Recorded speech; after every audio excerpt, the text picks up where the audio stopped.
Happy Tuesday po sa ating lahat. Ako si Benison Estareja. Patuloy po yung pagmamonitor natin sa low pressure area na nasa labas ng Philippine Area of Responsibility. As of 3 in the afternoon ay huli itong namataan 1,505 kilometers sa silangan po ng Eastern Visayas at base po sa ating latest analysis, mataas na ang tsansa na ito'y maging isang tropical depression or mahinang bagyo sa susunod na 24 oras or possibly po sa araw ng Miyerkules. And within the next 12 to 24 hours din po, ito'y papasok na rin ng ating PAR. So ibig sabihin, shortly after niya pumasok ng ating PAR, maaaring maging bagyo na po ito at tatawagin po natin, kung sakasakaling maging tropical depression, tatawagin natin sa local name na Quiapo o yung magiging pang-11 bagyo na po for 2026 at magiging pang-4 na for the month of July. Sa ngayon, yung low pressure area, wala pang epekto sa alinmang panig ng ating bansa. So paglilinaw ng Pag-asa, yung mga naramdaman po ng mga malalakas na ulan dito sa Metro Manila at mga kalapit na probinsya ngayong Martes po ng hapon, ito po ay dahil lamang sa localized thunderstorms at hindi naman ito nagtagal. Habang aasahan po natin sa malaking bahagi pa ng Palawan, dito rin po sa may Visayas and Mindanao yung epekto ng southwest monsoon o yung hanging habagat at minsan magdadala po ito ng malalakas na ulan simula ngayong hapon hanggang bukas ng madaling araw. Base po sa latest track or latest analysis po ng Pag-asa, inaasahang kikilos nga westward or pakanluran ng bagyo pagpasok niya ng PAR sa kakikilos ng paangat bahagya west-northwest moving towards extreme northern Luzon or northern Luzon pagsapit po yan ng Friday or Saturday. So ibig sabihin, posibleng magkaroon ng direktang epekto dito sa malaking bahagi ng northern and even central Luzon given na may kalawakan po ang potensyal na bagyong ito. Ang ating maximum intensity sa ngayon, pagtama niya or paglapit niya dito sa may northern Luzon hanggang tropical storm, so hindi natin nirule out na magtaas po tayo hanggang wind signal number 2.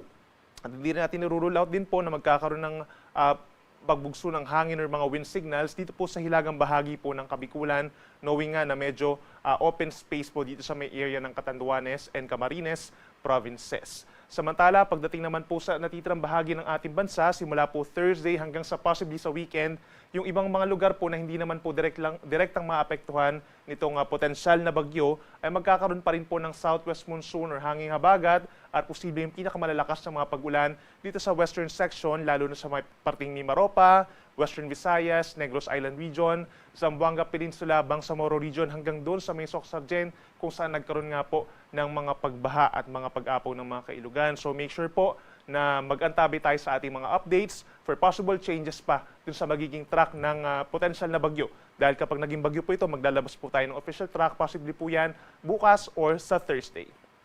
Para naman sa lagay ng ating panahon, bukas, araw po ng Miyerkules, that's July 22, ilang bahagi po ng Bicol Region, gayon din ang Mindoro Provinces, Marinduque and Romblon na magiging maulap ng kalangitan as early as morning, sasamahan niya ng mga mahihinang ulan hanggang sa tanghali. And then pagsapit ng hapon hanggang gabi, lumalakas na po yung mga pag-ulan, more on mga light to moderate with the times heavy rains. Dito po sa Bicol, yan po ay dahil dun sa buntot or yung trough na tinatawag nitong low pressure area and potential nga na tropical depression na Quiapo. Habang natitirang bahagi po ng Luzon, including Metro Manila, andyan pa rin bukas ang bahagyang maulap at minsan maaraw pa naman na kalangitan mula umaga po yan hanggang sa hapon. And then sa hapon hanggang sa gabi, kumukulimlim na sa ilang bahagi, lalo na dito sa may areas ng Ilocos Region, Cordillera, and Central Luzon, including Metro Manila, at sasamahan pa rin ng mga pulupulong pag-ulan or localized thunderstorms. For Metro Manila tomorrow, mataas ang chance ng mga thunderstorms between 5 to 8 in the evening. Temperature is from 25 up to 33 degrees Celsius.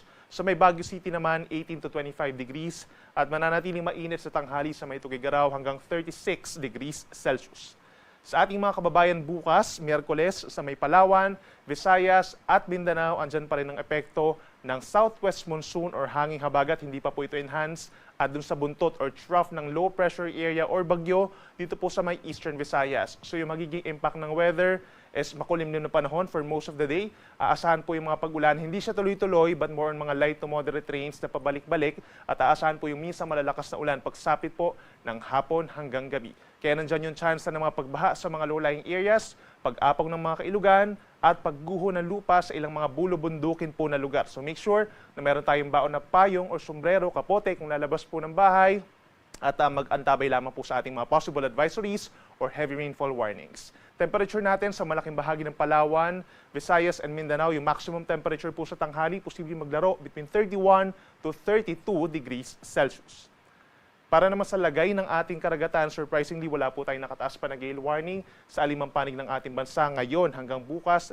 And in fact, magiging banayad hanggang katamtaman po ang taas sa mga pag-alon. Kapag naman fair weather, nasa kalahati hanggang 1 metro ang ating wave height. Subalit pag nagkakaroon tayo ng mga thunderstorms or malalakas na ulan at hangin, posible itong umakyat ng 1.5 metro, lalo na dito sa may areas ng Visayas, Mindanao, Mimaropa, and Bicol region kung saan magiging madalas nga po ang mga thunderstorms. Posible tayo magtaas ng gale warning the moment na lumapit itong potential na bagyo, pagsapit po ng late Thursday hanggang sa weekend, particularly sa may Eastern Luzon, and eventually magmumove po yung matataas na alon dito sa may West Philippine Sea.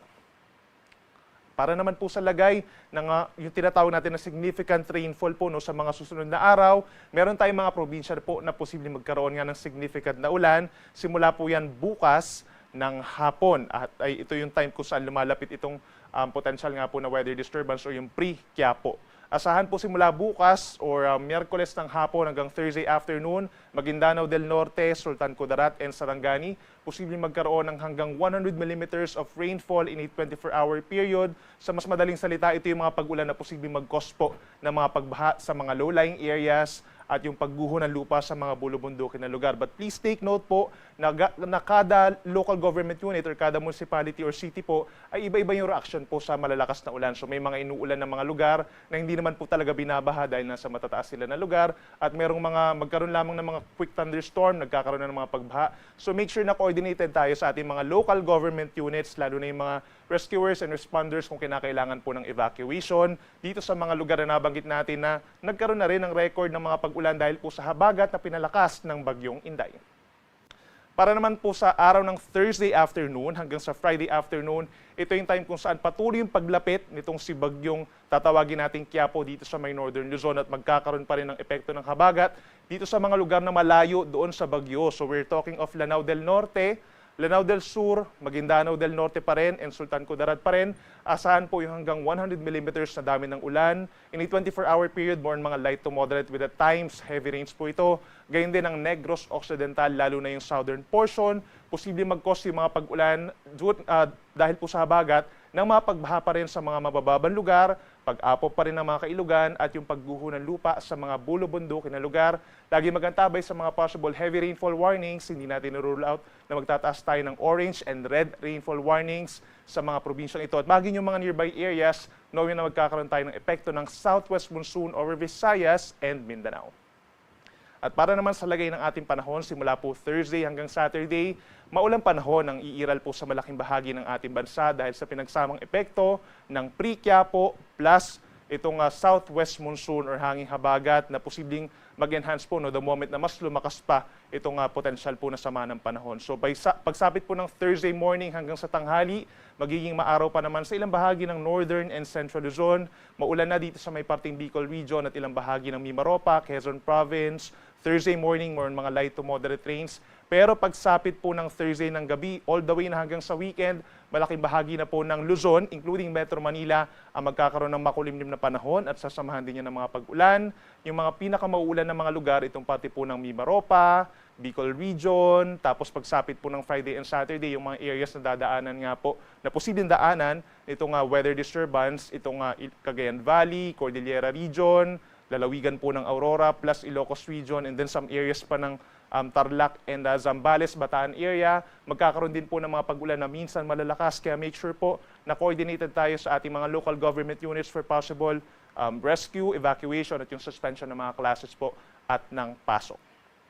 Sa ating mga kababayan po sa Visayas, iiral din po ang epekto ng southwest monsoon sa malaking bahagi. Pagsapit pa rin yan ng Thursday, all the way hanggang sa Friday, malaking bahagi ng Visayas. Magkakaroon ng maulap na kalangitan at sasamahan pa rin yan ng mga kalat-kalat na ulan.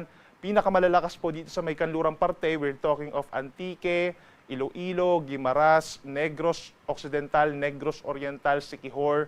Yan yung mga areas na posibleng magkaroon ng malalakas na pag-ulan na posibleng magdulot ng malawakang mga pagbaha at pagguho ng lupa. So again, magantabay po tayo sa mga possible heavy rainfall warnings. Other areas may mga light to moderate rains sa may eastern and central portions of Visayas.